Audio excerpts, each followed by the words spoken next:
Ó Mãe Santíssima, intercedei por nós para que possamos bem compreender os ensinamentos de vosso Divino Filho, nosso Senhor e Salvador Jesus Cristo, e as explicações dos pais da Igreja. Ó Virgem Imaculada, ofereço-vos este trabalho e peço que abençoais aqueles que o ouvirem, e que seja para a maior honra e glória de Deus. Amém. Senhor onipotente, purificai o meu coração e os meus lábios.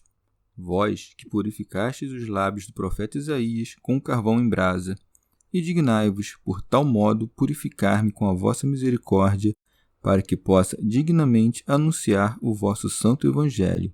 Por Jesus Cristo nosso Senhor. Amém. Senhor, abençoai-me. Que o Senhor resida no meu coração e nos meus lábios, para que anuncie digna e convenientemente o seu Evangelho. Amém. Evangelho de Nosso Senhor Jesus Cristo, segundo São João. Prólogo. No princípio era o Verbo, e o Verbo estava com Deus, e o Verbo era Deus. No princípio, ele estava com Deus. Tudo foi feito por meio dele, e sem ele nada foi feito. O que foi feito nele era a vida, e a vida era a luz dos homens. E a luz brilha nas trevas, mas as trevas não apreenderam. Houve um homem enviado por Deus, seu nome era João. Este veio como testemunha, para dar testemunho da luz, a fim de que todos crescem por meio dele. Ele não era a luz, mas veio para dar testemunho da luz. O Verbo era a luz verdadeira que ilumina todo homem. Ele vinha ao mundo. Ele estava no mundo, e o mundo foi feito por meio dele, mas o mundo não o reconheceu. Veio para o que era seu, e os seus não o receberam. Mas a todos que o receberam, deu o poder de se tornarem filhos de Deus. Aos que creem em seu nome, ele, que não foi gerado nem do sangue, nem de uma vontade da carne, nem de uma vontade do homem, mas de Deus. E o Verbo se fez carne e habitou entre nós. E nós vimos a sua glória, glória que ele tem junto ao Pai como Filho unigênito, cheio de graça e de verdade. João dá testemunho dele e clama: Este é aquele de quem eu disse, o que vem depois de mim passou adiante de mim, porque existia antes de mim. Pois de sua plenitude todos nós recebemos graça por graça, porque a lei foi dada por meio de Moisés, a graça e a verdade vieram por Jesus Cristo. Ninguém jamais viu a Deus. O Filho unigênito, que está voltado para o seio do Pai, este o deu a conhecer. Comentários dos Pais da Igreja. São João Crisóstomo. Enquanto os demais evangelhos encetam a narrativa pela encarnação, São João, remontando aquém da concepção do nascimento, da educação e do crescimento de Nosso Senhor, entra a relatar a geração eterna quando diz: No princípio era o Verbo. Santo Agostinho. A palavra grega logos significa tanto razão quanto verbo ou palavra. Nesta passagem, contudo, é preferível interpretá-la como verbo, porque esta forma indica não apenas a relação com o Pai, senão também com tudo aquilo que foi feito por meio da força operativa dele, verbo. A razão, porém, embora nada tenha produzido, chama-se desta maneira corretamente. O repetido ressoar e decair das palavras no uso cotidiano da linguagem acaba por aviltá-las. Mas palavra há outra que é proferida pela boca, que permanece no interior do homem. A verdadeira palavra, a qual convém especialmente neste nome, ela própria não soa. Agora, quem quer que logre inteligir uma palavra, não somente antes de que soe, mas antes mesmo de que suas imagens se façam presentes ao pensamento, esse é capaz de perceber obscuramente, como que através de um espelho, algo de semelhante ao verbo de quem está dito: No princípio era o Verbo. É de força que, quando falamos do que sabemos, a palavra nasce do mesmo conhecimento retido na memória e tome deste a natureza. Quando o pensamento é informado pelo que sabemos, aí temos o verbo, que se acha no coração, e não é grego nem latino, Com efeito, não pertence a língua alguma. No caso, porém, de o produzirmos exteriormente, nos vemos obrigados a empregar um signo para indicá-lo, donde o verbo que ressoa no exterior seja signo daquele que permanece latente no interior. A este último, de fato, convém mais precisamente a denominação verbo. O que é proferido por uma boca de carne não é senão a voz do verbo, a qual não se chama palavra, senão a força daquele verbo interior que ela transpõe ao exterior. São Basílio. Com efeito, este verbo não é verbo humano. Como poderia haver no princípio um verbo humano quando o mesmo homem recebeu por último o princípio da geração? Não era, pois, humano, tampouco angélico, pois que todas as criaturas se acham dentro dos limites do universo e tomam do Criador os princípios de seu ser. Ouve, pois, cuidadosamente o que diz o evangelista. O Verbo é o próprio unigênito. São João Crisóstomo. Mas se alguém perguntar, por que nada diz do Pai e de pronto sai a falar do Filho? Respondemos que o Pai era conhecido de todos, embora não como tal, mas como Deus. Desconheciam, entretanto, o Filho unigênito. Fazia-se mais necessário, desde logo, mostrá-lo àqueles que o não conheciam. Ao dizer do Filho, não deixava de dizer do Pai, pelo que é chamado Verbo. Tencionava ensinar que o Verbo é o Filho único de Deus, não pensasse em se tratar de geração meramente carnal, e mostrando que este Verbo foi engendrado de Deus e de modo incorruptível, dava em terra com todas as concepções equivocadas. E também assim o chama, porquanto o Filho de Deus nos daria a conhecer o Pai. Deste modo, não o chama simplesmente Verbo, mas, para distingui-lo de todos os outros verbos, ajunta o artigo definido. As Escrituras soem chamar verbo ou palavra as leis e mandamentos de Deus. O verbo de que fala o evangelista aqui é, porém, substância, hipóstase, ente nascido, impassível do Pai. São Basílio. Por que então verbo? Porque de um nascimento impassível, imagem daquele que o gerou, o qual manifesta a pleno em si mesmo, sem divisão, dotado como ele de toda perfeição. Santo Agostinho. Assim como nosso conhecimento difere do conhecimento divino, também a palavra que nasce do nosso conhecimento difere do Verbo de Deus, engendrado da essência do Pai, ou do conhecimento do Pai, da sabedoria do Pai, ou, mais precisamente, do Pai que é conhecimento e sabedoria. O Verbo de Deus, Filho único do Pai, é, pois, semelhante e igual a Ele em todas as coisas, porque é tudo o que o Pai é, sem, porém, ser o Pai, porque um é o Filho e outro o Pai. O Filho conhece tudo que o Pai conhece, pois recebe deste a um só tempo o conhecimento e o ser.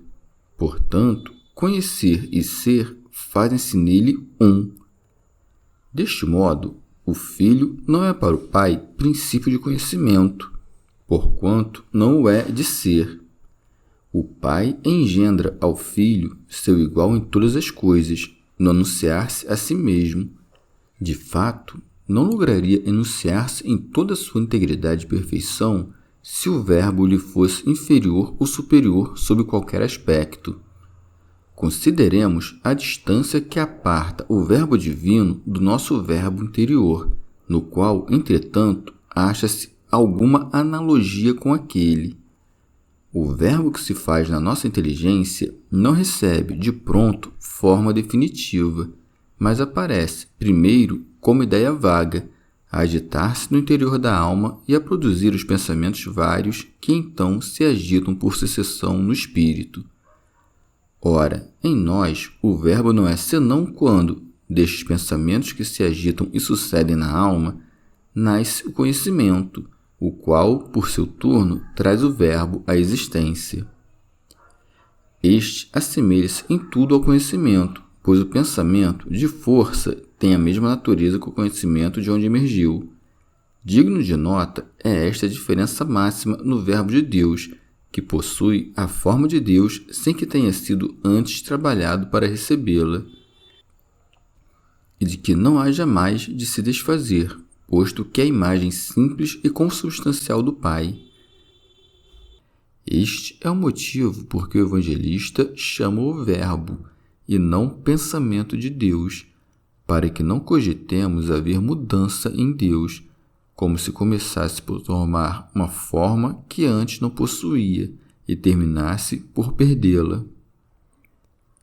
É o Verbo de Deus, certa forma não formada, forma de todas as formas, imutável, sem perda ou defeitos, inespacial e intemporal.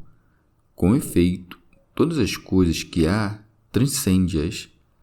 Nelas, porém, existindo a um só tempo, qual fundamento em que se apoiam e remontado o cume que as encima. São Basílio. O verbo que proferimos guarda alguma semelhança com o verbo de Deus. Aquele, com efeito, reproduz de tudo em todo a concepção da mente, porque, quanto nesta ficou concebido, este tanto exprimimos por meio da palavra. Nosso coração assemelha-se a uma fonte, a palavra proferida, o filete d'água que dela corre. São João Crisóstomo. É para notar aqui a prudência espiritual do evangelista. Sabedor de que era que os homens, desde sempre, cultuaram como Deus aquele ser que cuidavam existir antes de todas as criaturas, a quem punham por nome Deus, começa por dizê-lo princípio. No princípio existia o Verbo. Orígenes. Este nome, a saber, princípio, encerra diversas significações. Pode, por primeiro, significar o começo de uma estrada ou de um comprimento qualquer, como se verifica destas palavras dos provérbios. O princípio do reto caminho está no fazer justiça. Em segundo lugar, o princípio da geração, segundo o que vai no livro de Jó. Com efeito, podemos afirmar simplesmente que Deus é o princípio de todas as coisas. Há quem cuide que todas as coisas vieram a ser de uma matéria preexistente e ingênita, a qual tem por princípio. Assume ainda esta palavra a significação de princípio formal, quando, por exemplo, Paulo diz que o Cristo é o princípio dos que foram feitos à imagem de Deus. Há ainda o princípio da disciplina, e é neste sentido que lemos: com efeito, devendo vós ser já mestres, atendendo ao tempo decorrido desde que vos convertestes, tendes ainda necessidade de que novamente vos ensinem os primeiros rudimentos da palavra de Deus. A palavra princípio, em si mesma, encerra dois sentidos diferentes, segundo sua própria natureza e segundo é entendido em relação a nós mesmos, como quando, por exemplo, se diz que Cristo é por natureza o princípio da sabedoria, porque sabedoria e verbo de Deus. Para nós é ele esse mesmo princípio enquanto verbo feito carne. Podemos eleger aqui o sentido que melhor exprime o princípio atuante, pois que o Cristo Criador é o princípio enquanto sabedoria, e o verbo no princípio é o mesmo verbo na sabedoria, pois o Salvador é fonte de infinitos bens. Assim como estava a vida do Verbo, assim o Verbo no princípio, isto é, na sabedoria. Considera-se, nestes termos, é possível entender o princípio no sentido de que todas as coisas foram feitas por meio da sabedoria e dos exemplares nela contidos. Ou então, como é o Pai princípio do Filho, das criaturas e de todos os entes, deve-se entender estas palavras. No princípio existiu o Verbo, como se o Verbo, que era o Filho, estivesse no princípio, que era o Pai. Santo Agostinho. Ou, no princípio, significa simplesmente antes de todas as coisas. São Basílio. Previu o Espírito Santo que homens surgiriam, invejosos da glória do unigênito, e subverteriam, com sofismas, a fé dos fiéis, argumentando deste teor. Ora, se foi engendrado, não era, quer dizer, antes de ser engendrado, não existia. Não chegassem a dizê-lo, nos ensina o mesmo Espírito que no princípio existia o Verbo. Santo Hilário de Poitiers. O tempo, os séculos, as eras, tudo isto passa. Agora, mesmo se imaginares um ponto distante no tempo, não lograrás concebê-lo, porquanto ele já era antes que o tempo fosse. São João Crisóstomo. Do mesmo modo que o homem, a navegar perto do litoral, divisa as cidades e os portos, mas quando se afasta para o mar, perde-os de vista, sem que seus olhos encontrem um ponto de apoio, assim o evangelista, nos elevando acima de todas as criaturas, põe nosso olhar suspendido, impossibilitando-nos de entrever contorno algum nestas altas regiões aonde nos transportou. Com efeito, o dito no princípio exprime a um só tempo a essência infinita e eterna. Santo Agostinho. Alguns há, porém, que objetam dizendo: se ele é filho, deve, de força, ter nascido. Concedemos. Acrescem ainda, à guisa de conclusão, que o pai já era antes do nascimento do filho, raciocínio que rejeitamos, entretanto, e prosseguem. Como pode o pai engendrar um filho coeterno, uma vez que os filhos nascem dos pais para suceder-lhes aquele depois da morte? Como eles buscam comparações entre as coisas criadas, importa que também nós estabeleçamos analogias como apoio às verdades que defendemos. Como, porém, haveríamos de encontrar na criação um ser coeterno, quando nenhuma criatura é eterna? Achássemos aqui embaixo dois entes absolutamente contemporâneos, um a engendrar, outro a ser engendrado, poderíamos formar uma ideia desta simultânea eternidade. Nas Escrituras, a sabedoria é representada como o brilho da luz eterna e como imagem do Pai. Busquemos aí, nestes dois termos, a comparação que nos possa dar uma ideia do que sejam dois entes coeternos. Todos sabem que o brilho da luz vem do fogo. Digamos, pois, seja o fogo o pai dessa luminosidade. Quando acendo uma lâmpada, o fogo e a luz passam a existir em simultaneidade. Mostra-me um fogo sem luz e concedo que o pai não engendrou o filho. A imagem existe por causa do espelho. Ela aparece quando alguém se olha no espelho, mas essa pessoa já existia antes de fazê-lo. Tomemos agora o exemplo de uma planta ou arbusto que nasceu às margens de um rio. Acaso a imagem que projeta nas águas não nasceu ao mesmo passo que ela? Se, pois, esse arbusto houvesse existido desde sempre, também sua imagem. Ora, o que deriva de um ente é verdadeiramente nascido dele.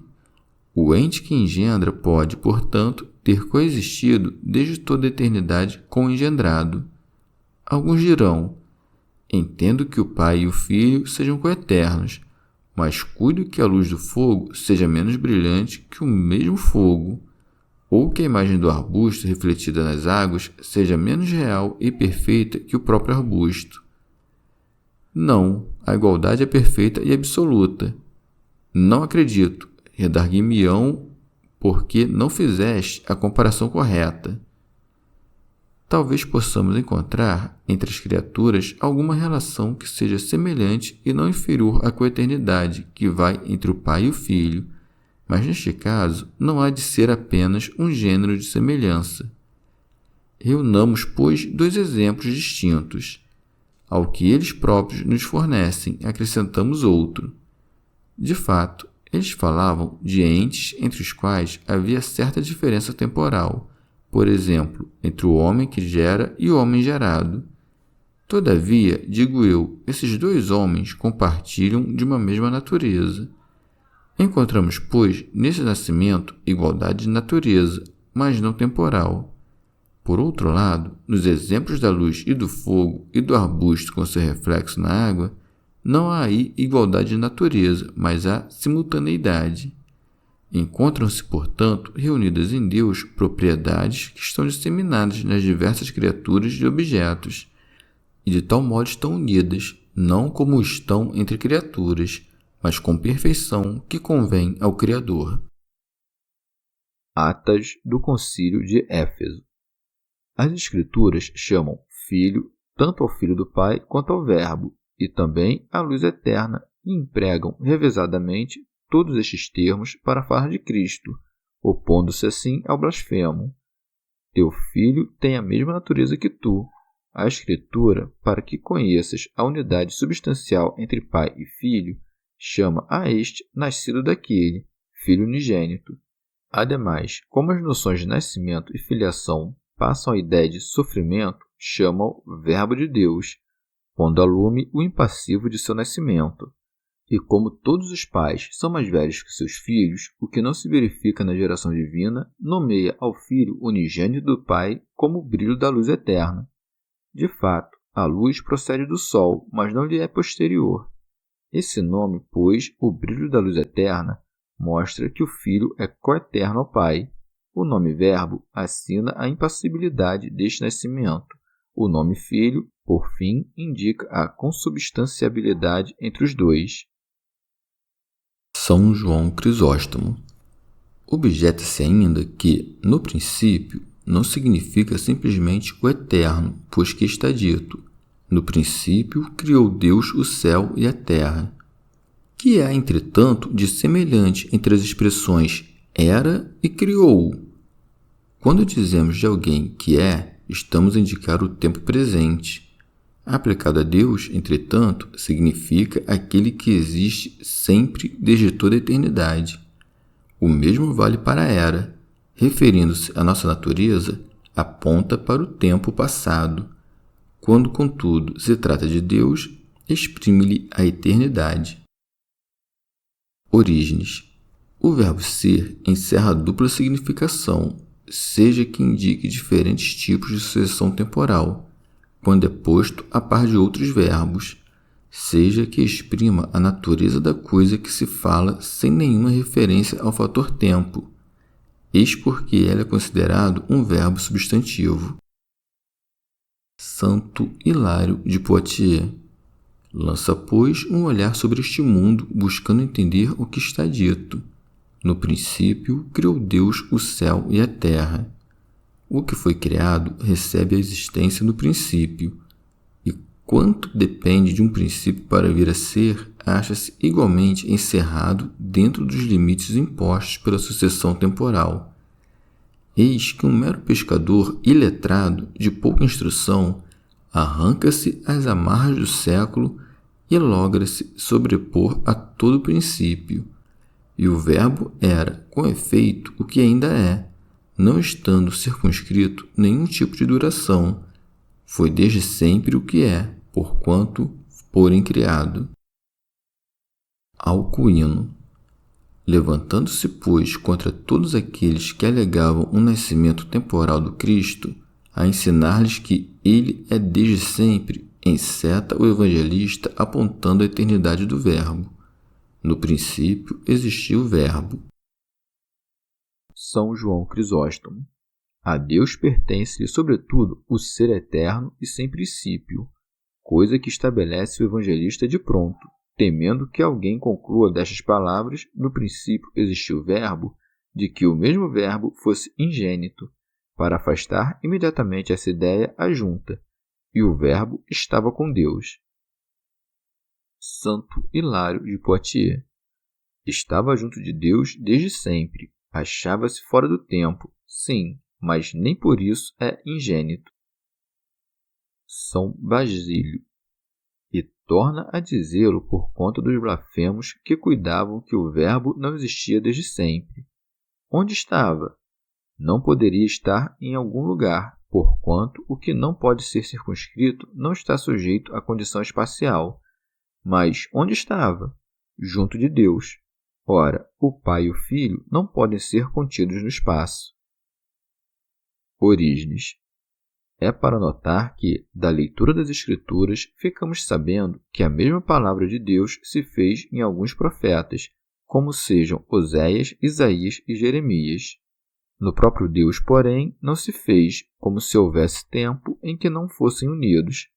É, pois, de um ser eternamente junto de Deus que fala o evangelista quando diz: "E o Verbo estava junto de Deus." São João Crisóstomo. São João não escreve "estava em Deus", mas sim "estava junto de Deus". Com isto, nos quer ressaltar sua eternidade como substância distinta. Teofilacto Diócrida. Cuido que o erro de Sabélio é desfeito por estas palavras.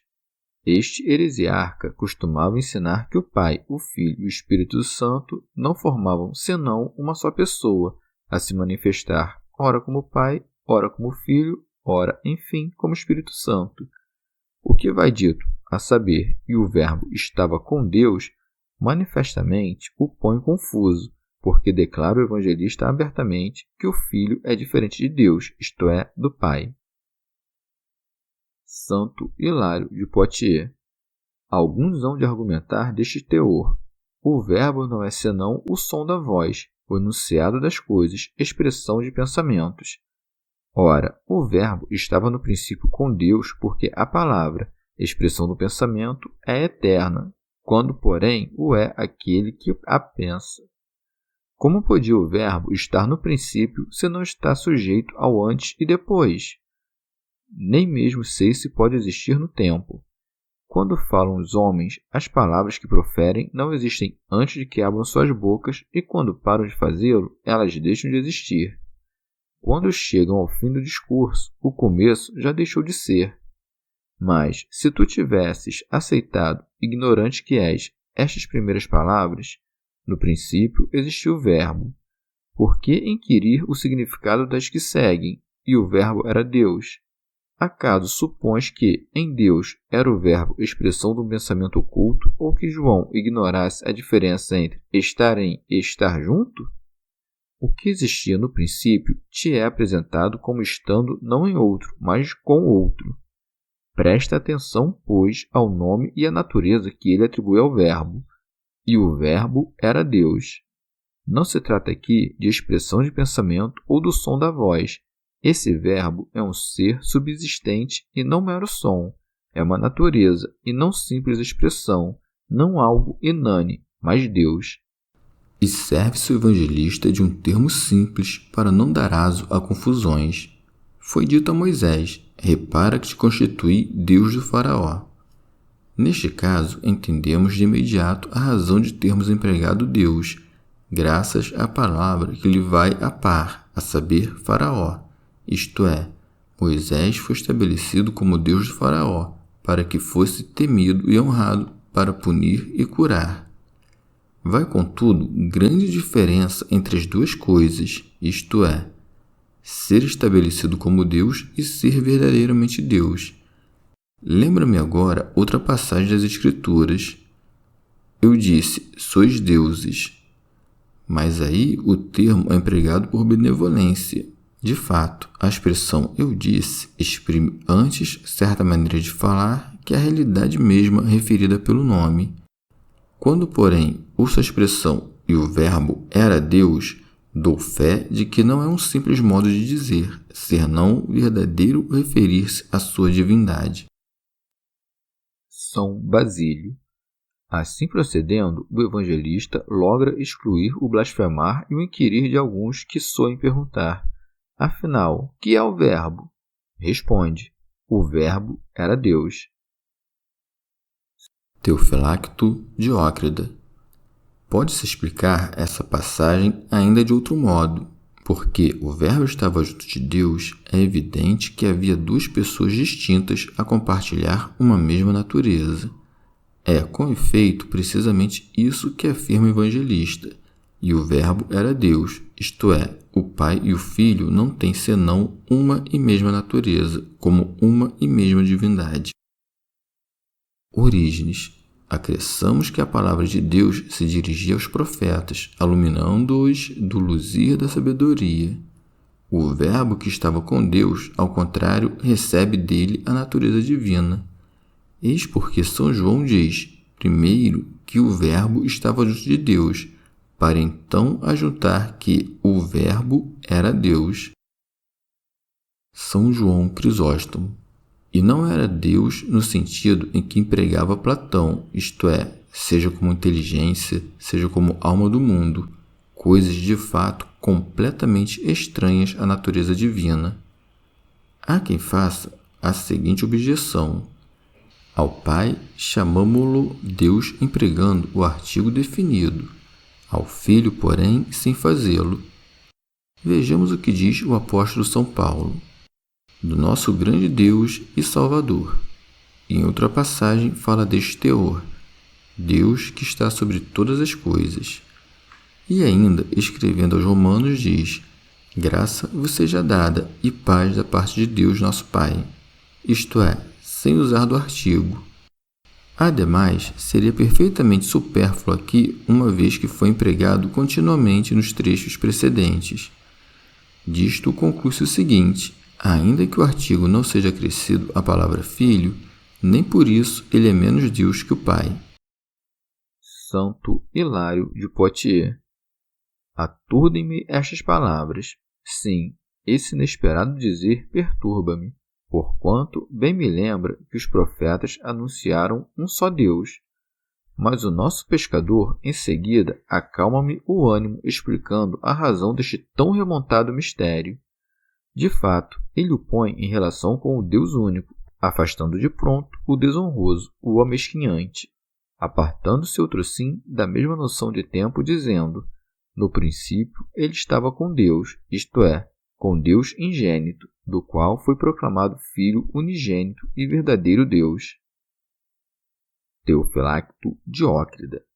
De outro modo, não tivessem o espírito turbado pela suspeita diabólica de que o Verbo, sendo Deus, declarou-se contra seu Pai, como querem as fábulas pagãs, e, apartando deste, passou a fazer-lhe oposição, o evangelista dá-se pressa em ajuntar.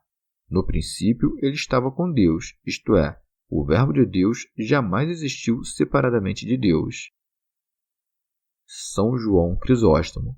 Ou então, como aquelas palavras poderiam dar a entender que a vida do Pai precedesse, nem que por um instante, a do Filho, São João pressuroso diz, no princípio ele estava com Deus, isto é, nunca estiveram separados. Deus sempre esteve junto de Deus, ainda como o dito, e o Verbo era Deus, podia sugerir para alguns que a divindade do Filho fosse menor que a do Pai, de pronto enuncia um atributo próprio do divino, a saber, a eternidade. No princípio ele estava com Deus. Quais sejam suas obras, dá-las a conhecer por seguida. Tudo foi feito por meio dele. Alcuino. Tendo exposto a natureza do Filho, o evangelista dá a conhecer suas obras. Tudo foi feito por meio dele, isto é, quanto existe como substância ou propriedade. Santo Hilário de Poitiers. De outro modo, no princípio era o Verbo, mas acaso poderia não ser? Responde o próprio São João. Tudo foi feito por meio dele. Aquele por quem todas as coisas foram feitas é infinito e, como tudo procede dele, é também o princípio do próprio tempo. Santo Agostinho. Se ele não foi criado, não é criatura, tendo a mesma natureza do Pai, porque toda substância que não é Deus é criatura, e a substância que não foi criada é necessariamente a natureza divina. São João Crisóstomo. Não cuidassem ao lerem que todas as coisas foram feitas por ele, que se referia o evangelista tão somente aos entes que Moisés menciona quando fala da criação do mundo, ajunta São João, e sem ele nada foi feito, sejam as coisas visíveis, sejam as inteligíveis.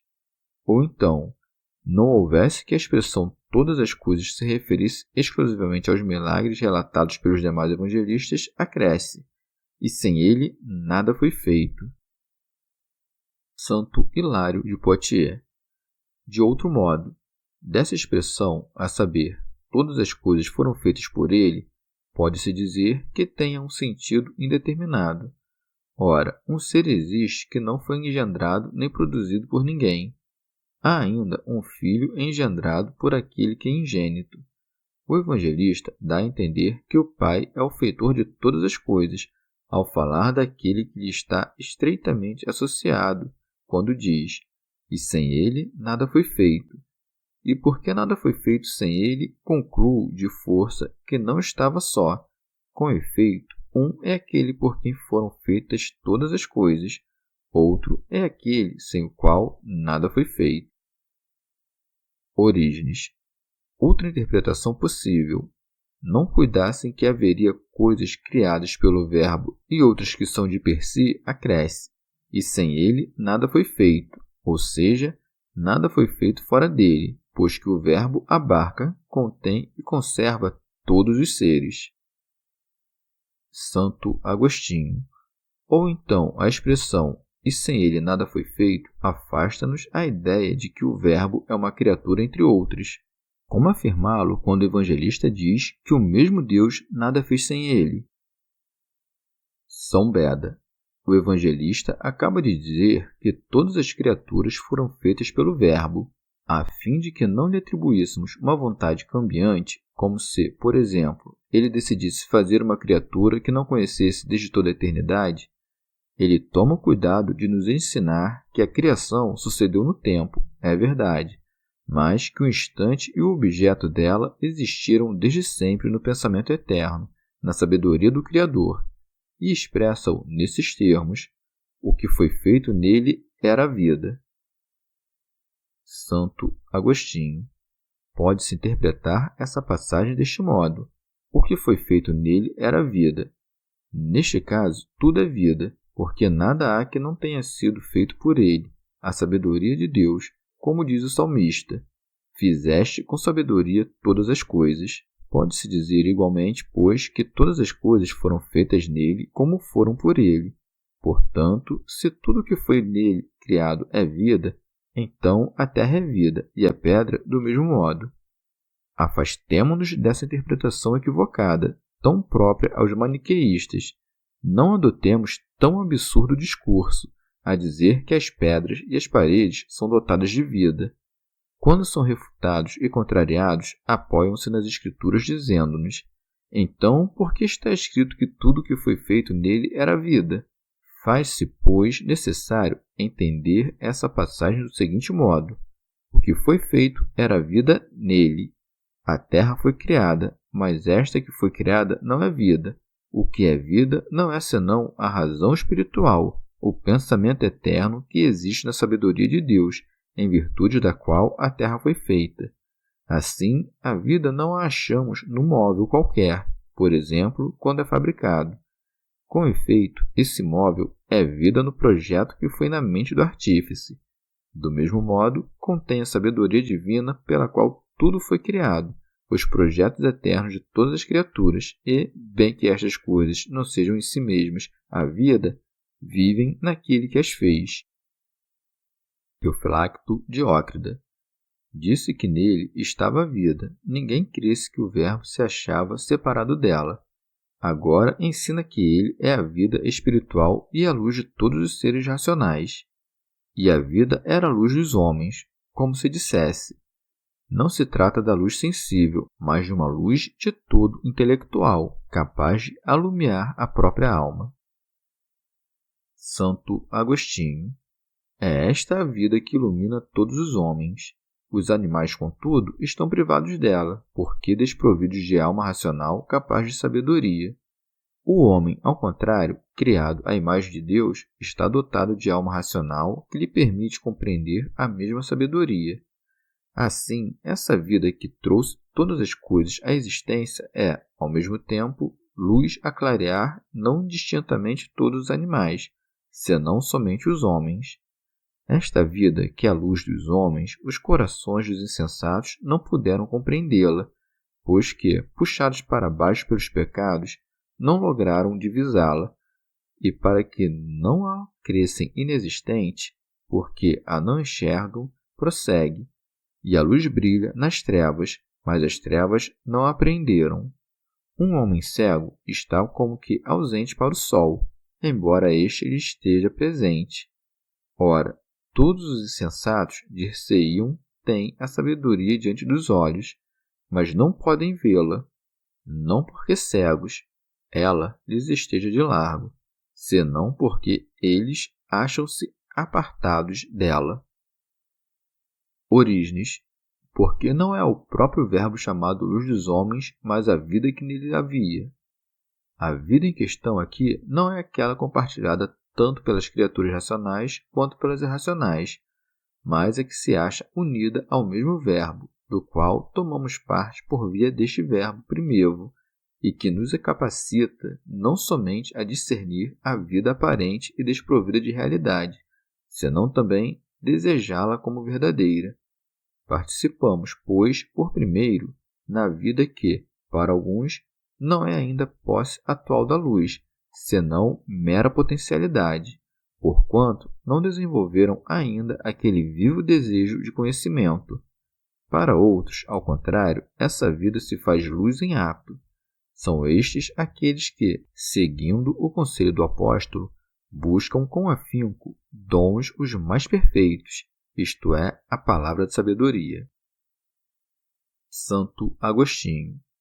Disse um certo platônico que o começo deste santo evangelho deveria ser inscrito em letras de ouro no lugar mais destacado das igrejas. São Beda. Com efeito, os outros evangelistas relatam o nascimento temporal de Cristo. São João, por seu turno, nos ensina que ele existia no princípio, dizendo: no princípio era o Verbo. Os demais se apressam em fazer com que desça do céu à terra, mas João declara que sempre esteve com Deus, e o Verbo estava com Deus. Os 3 primeiros evangelhos descrevem a vida mortal que levou entre os homens. Este o apresenta como Deus quando diz: e o Verbo era Deus. Os outros o mostram a viver como homem entre homens, sujeito ao curso do tempo.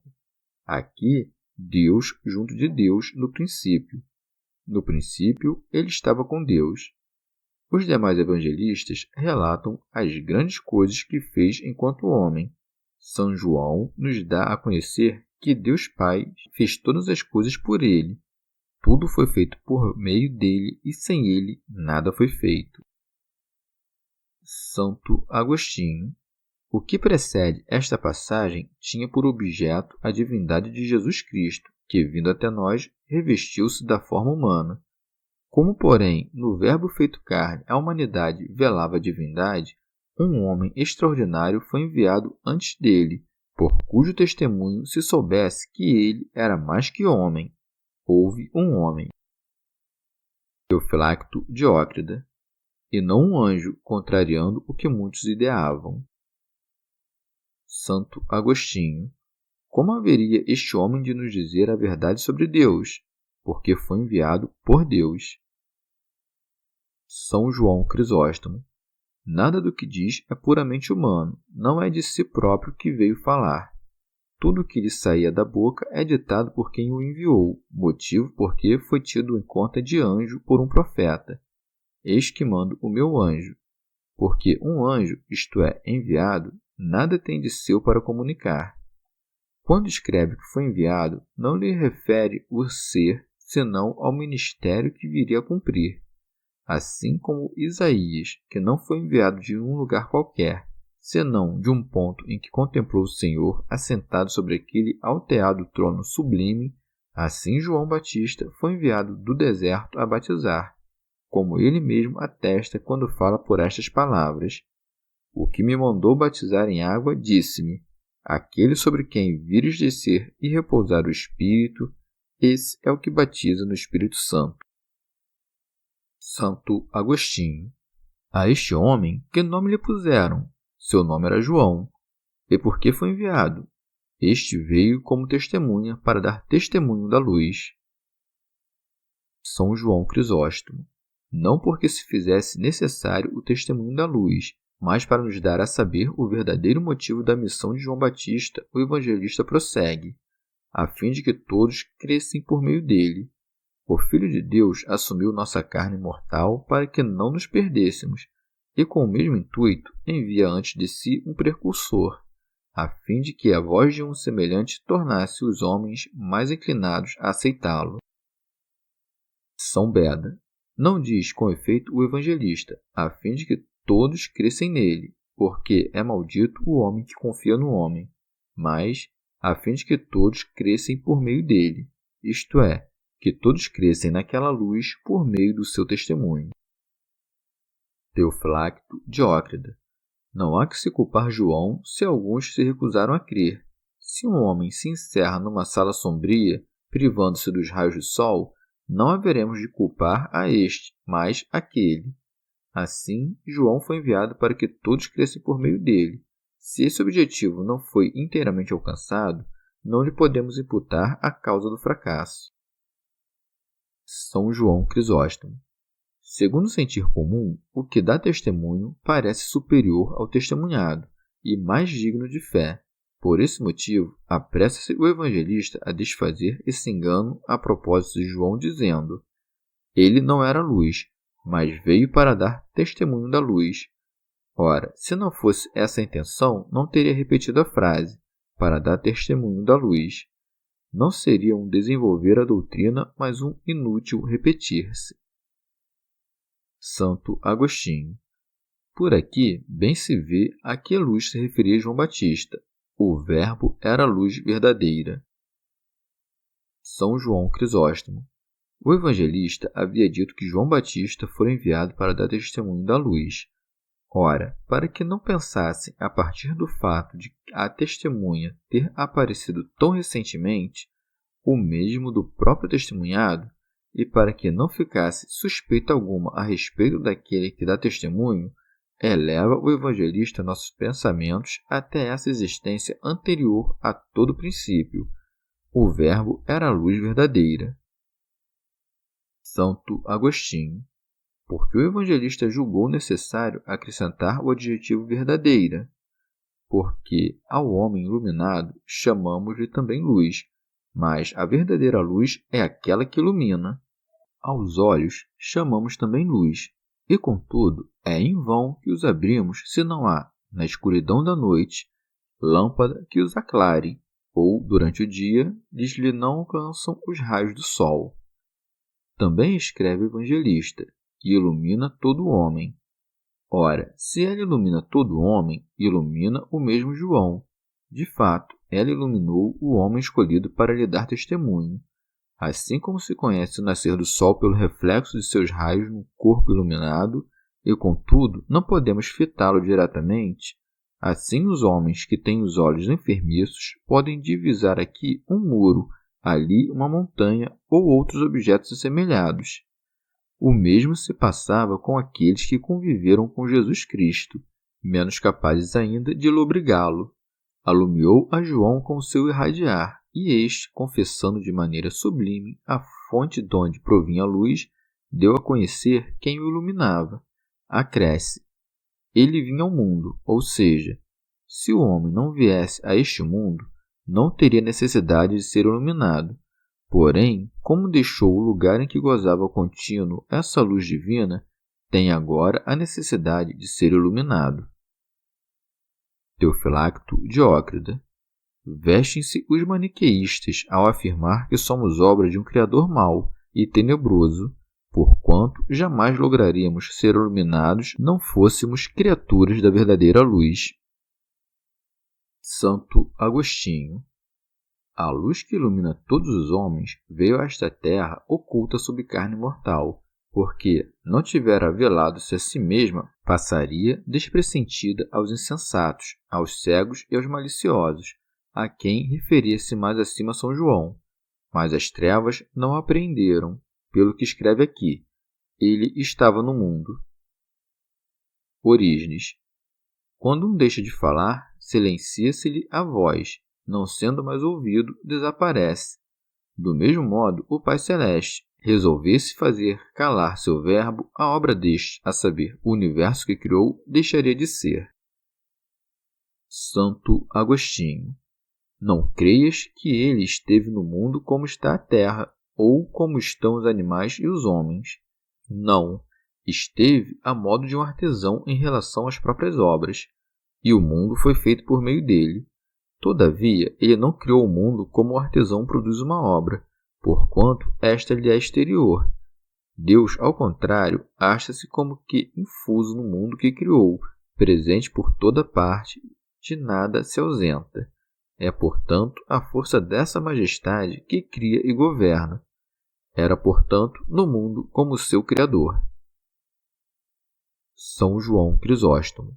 E como estava no mundo, sem, no entanto, ser-lhe contemporâneo, o evangelista acresce, e o mundo foi feito por meio dele, dando-nos a conhecer a existência eterna do Filho unigênito.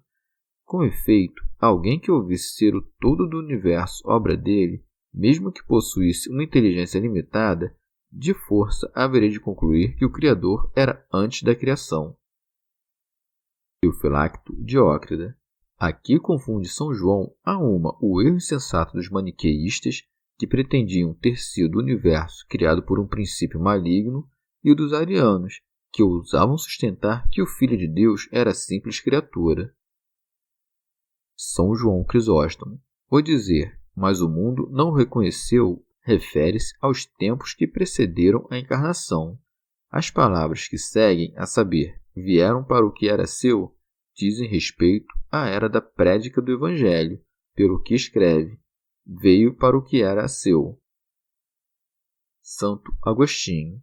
Veio para o que era seu, porque todas as coisas foram feitas por ele.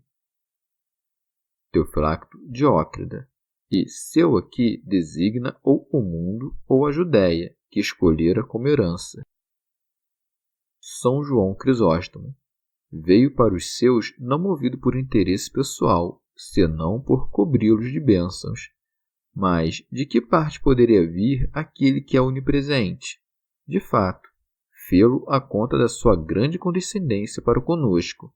Estava, com efeito, no mundo sem que o mundo atinasse com sua presença, porque o não conhecia. Mas dignou-se de tomar para si a nossa carne. A esse assumir a nossa condição, chamamo-lo presença, ou advento. Ora, o Deus misericordioso, porque desejava nos ver resplandecer com o lustre da virtude, não mede esforços para tanto. Assim, não quer atrair ninguém por meio da força, senão que pela persuasão e bênçãos. Por esse motivo, alguns o receberam, outros, porém, não. Com efeito, Nosso Senhor não faz extensão de que os homens sejam coagidos a servi-lo. Quem assim procede não o está seguindo de fato, e os seus não receberam. Aos judeus chama-os os seus, como a um povo privilegiado, o que, em certo sentido, aplica-se a todos os homens porque criaturas suas. E como mais acima, para nossa vexação, o evangelista observou que o mundo criado por ele não o conheceu, aqui, novamente, indignado com a ingratidão dos judeus, os argui de falta ainda mais grave, e os seus não receberam. Santo Agostinho. Desde que ninguém o recebeu, ninguém foi salvo, porquanto a condição necessária da salvação não é senão o receber a Jesus Cristo. Por isso, ajunta o evangelista, mas a todos que o receberam. São João Crisóstomo. Escravos e homens livres, gregos e bárbaros, sábios e iletrados, homens e mulheres, crianças e velhos, todos tornaram-se dignos da mesma honra. Deu o poder de se tornarem filhos de Deus. Santo Agostinho. Que bondade extrema! Filho único, não quis permanecer só, não temeu de ter co-herdeiros, porque sua herança nunca esmaece, quando sejam muitos que nela tomem parte. São João Crisóstomo. Não disse que os mudou em filhos de Deus, mas que deu poder de se tornarem filhos de Deus. E com isto nos ensina que não é senão à custa de muito esforço que podemos conservar acendrada essa imagem de adoção que nos foi impressa na alma, por meio do batismo, e que este poder ninguém, a não ser nós mesmos, nos pode tirá-lo. E porque, na distribuição desses bens inefáveis, cabe a Deus o infundir a graça, como ao homem o fazer fé, São João acresce, aos que creem em seu nome, Mas por que, ó João, não dizes dos suplícios reservados a quantos se recusaram recebê-lo? A rigor, que maior sofrimento do que, podendo alguém tornar-se filho de Deus, recusá-lo, privando-se deste por gosto de tão remontada honra? Além disso, hão de ser condenados a queimar num fogo indistinguível, como assevera o evangelista mais explicitamente na sequência. Santo Agostinho. Nas palavras que seguem, quais sejam: ele que não foi gerado nem do sangue, nem de uma vontade da carne, a carne figura a mulher. Quando, com efeito, foi ela criada a partir da costela do primeiro homem, Adão lhe dirigiu a palavra nestes termos: eis aqui agora o osso dos meus ossos e a carne da minha carne. Essa palavra, portanto, está a significar aqui mulher, do mesmo modo que, frequentemente, marido simboliza espírito, porque o papel deste está no comandar e o daquela no servir. Haverá casa mais desordenada do que aquela na qual a mulher manda no marido? Os filhos de Deus, portanto, não nascem da vontade da carne, nem da vontade do homem, senão do próprio Deus. São Beda. A geração carnal dos homens origina-se na união carnal dos esposos, ao passo que a geração espiritual tem por princípio a graça do Espírito Santo. São João Crisóstomo. Quis, ao falar por estes termos, o evangelista destacar, por um lado, a baixeza e humildade da nossa primeira geração, a partir do sangue e da vontade da carne, e, por outro, a elevação da segunda, originada da graça e da nobreza, para que façamos ideia alteada da dádiva que nos foi concedida, e para que empreguemos grande desvelo em guardá-la. Santo Agostinho. Como dissesse, nasceram de Deus, não nos admirássemos de tão remontada graça e não nos parecesse impossível os homens nascerem do mesmo Deus, o evangelista dá-se pressa em assegurá-lo dizendo deste teor: e o Verbo se fez carne. Que há de espantoso no fato de que os homens possam vir a nascer de Deus? Vê como o próprio Deus desejou nascer como homem. Atas do Concílio de Éfeso. A palavra que pronunciamos e de que nos servimos nos colóquios é incorpórea, impossível de ser apreendida pela visão ou pelo tato. Quando, porém, reveste-se de letras e de formas exteriores, torna-se visível e acessível ao ver e ao tocar. Do mesmo modo, o Verbo de Deus, que de seu natural é invisível, tornou-se visível. Sendo também corpóreo por natureza, tomou para si um corpo tangível. Teofilacto Diócrida. Apolinário de Laodiceia tencionou estribar suas heresias sobre esta mesma passagem. Com efeito, cuidava que Cristo não tinha alma racional, senão somente corpo, e que era dirigido e governado diretamente pela própria divindade. Santo Agostinho. Acaso ficaste desconcertado com o quanto disse o evangelista sobre o Verbo fez carne, mas não alma? Mas nota que a carne é frequentemente empregada para designar o homem inteiro. Trata-se com efeito de uma figura de linguagem, que se consiste no tomar a parte pelo todo, como é o caso, por exemplo, desta passagem das Escrituras: a ti vem todo o mortal, toda a carne. E também desta: pelas obras da lei não será justificado nenhum homem, carne, diante dele. Estas coisas explicam-nas mais detidamente o apóstolo na Epístola aos Gálatas. Mas, como sabemos que o homem não se justifica pelas obras da lei? Portanto, do quanto dito, tem-se que a expressão o Verbo se fez carne equivale a estoutra: o Verbo se fez homem. Teofilacto Diócrida. Por essas palavras, quais sejam, e o Verbo se fez carne, concluímos a rigor que se fez homem, e que, bem permanecendo filho de Deus, deveio filho daquela mulher a quem chamamos Mãe de Deus, na medida em que engendrou verdadeiramente Deus na própria carne. São João Crisóstomo. As noções errôneas que essas palavras pudessem induzir, por exemplo, a de uma mudança ou transformação dessa natureza incorruptível, Desfala-as o evangelista à continuação quando escreve: E habitou entre nós. De fato, o que habita e habitação não são a mesma coisa. E aqui me refiro à diferença de naturezas, pois que, em virtude da união estreita que vai entre elas, o Deus Verbo feito carne não forma senão uma só pessoa, sem confusão e sem dissolução dessas duas naturezas. Alcuino, isto é, viveu entre os homens. São João Crisóstomo. De fato, tornamo-nos filhos de Deus através do mistério do Verbo feito carne.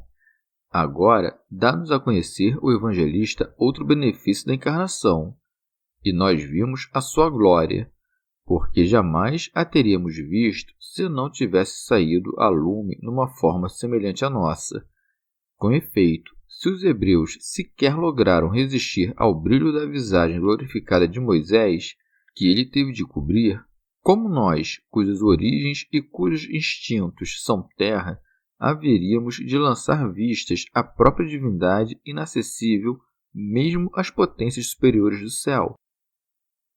São João acresce: glória que ele tem junto ao Pai como Filho unigênito, e o faz porque numerosos profetas foram glorificados, como Moisés, Elias e muitos outros que operaram grandes milagres. Do mesmo modo, os anjos que, quando apareciam aos homens, rebrilhavam da natural glória que tinham. Assim, os querubins e os serafins foram avistados pelo profeta cercados de resplandecente glória. Mas a glória que nos dá aqui o evangelista está acima dessas todas, acima de nossa natureza e de toda a glória criada. Ele nos conduz ao cume de todos os bens. Eis o que significam essas palavras. A glória que vimos não é a de profeta, de um homem comum, nem mesmo de anjo, arcanjo ou de alguma potestade superior, mas a glória do mesmo Rei, do Filho unigênito por natureza. São Gregório. Com efeito, nas Sagradas Escrituras, partículas tais como, do mesmo modo, como, nem sempre indicam simples semelhança, senão que, por vezes, identidade perfeita, como neste caso, como de Filho unigênito do Pai. Alcuino. Vimos mais acima que certo homem foi enviado a testemunhar. O evangelista relata agora qual seja esse testemunho que o precursor deu publicamente. João dá testemunho dele. São João Crisóstomo. Os demais evangelistas invocam os antigos oráculos proféticos. Tudo isto aconteceu para que se cumprisse o que foi dito pelo Senhor por meio do profeta. São João, ao contrário, nos dá a conhecer esse testemunho mais recente e mais alterado, não porque pretendesse dar crédito ao Mestre apenas em virtude do testemunho de um servo, mas para se colocar ao nível da fraqueza de seus ouvintes. Se o Filho de Deus não houvesse tomado para si a forma de servo, não teria sido recebido facilmente pelos homens. Do mesmo modo, não houvera sido anunciado pela voz deste servo aos espíritos de seus semelhantes, pouco teriam sido os judeus que consentiriam em receber-lhe a palavra, e clama, isto é, prega publicamente, com toda a liberdade, sem nada esconder. Todavia, não enceta por dizer que Jesus é o Filho unigênito de Deus, mas clama deste teor. Este é aquele de quem eu disse, o que vem depois de mim passou adiante de mim, porque existia antes de mim. As mães dos filhotes de passarinho não lhes ensinam de um só golpe a voar, mas fazem-no gradativamente, começando por tirá-los do ninho, etc., até que lhe põe a seguir a corrente de ar. E o mesmo faz João Batista, porque não sai de pronto, alçando os judeus às mais remontadas considerações, mas os eleva, pouco a pouco, acima da terra, estabelecendo que Cristo era maior do que ele, o que já lhes parecia coisa de não pouca monta, e percebe como dá testemunho com grande cautela.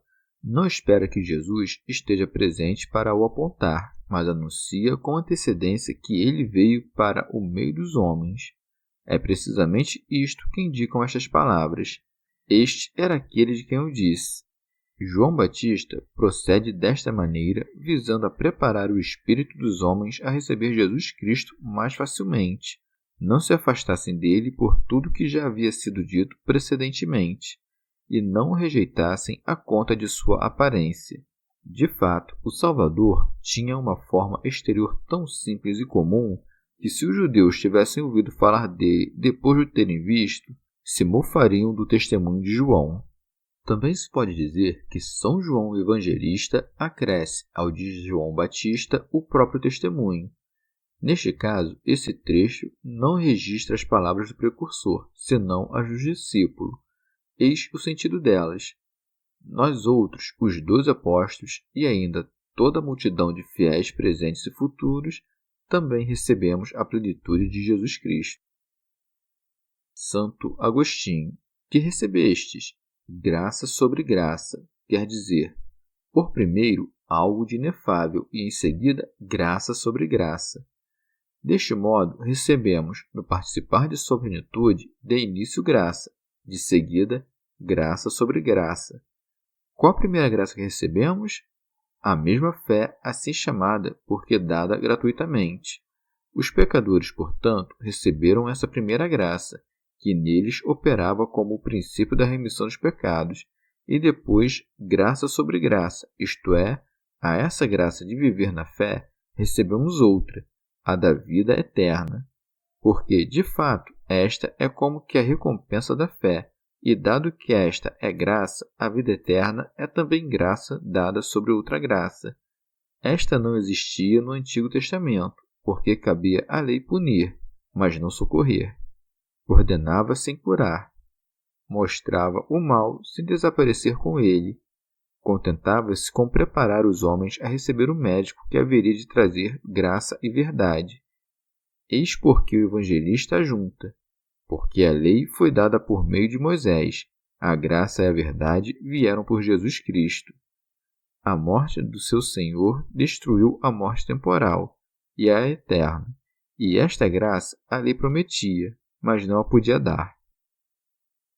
São João Crisóstomo é o mesmo evangelista que, intentando ressalvar a preeminência dos dons trazidos por Jesus Cristo sobre os de Moisés, nos dá a saber os verdadeiros motivos dessa superioridade.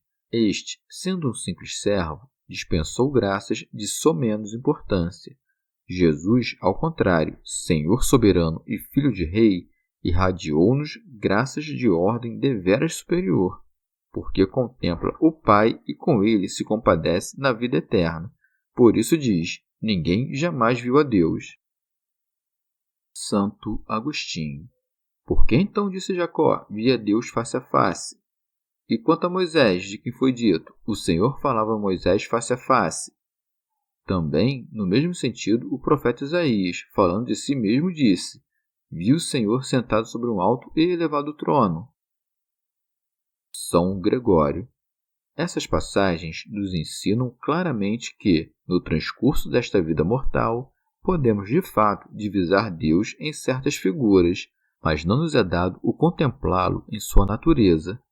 A alma, como que inspirada da graça do Espírito Santo, logra remirá-lo em filigrama, sem jamais atingir a visão íntima da essência divina.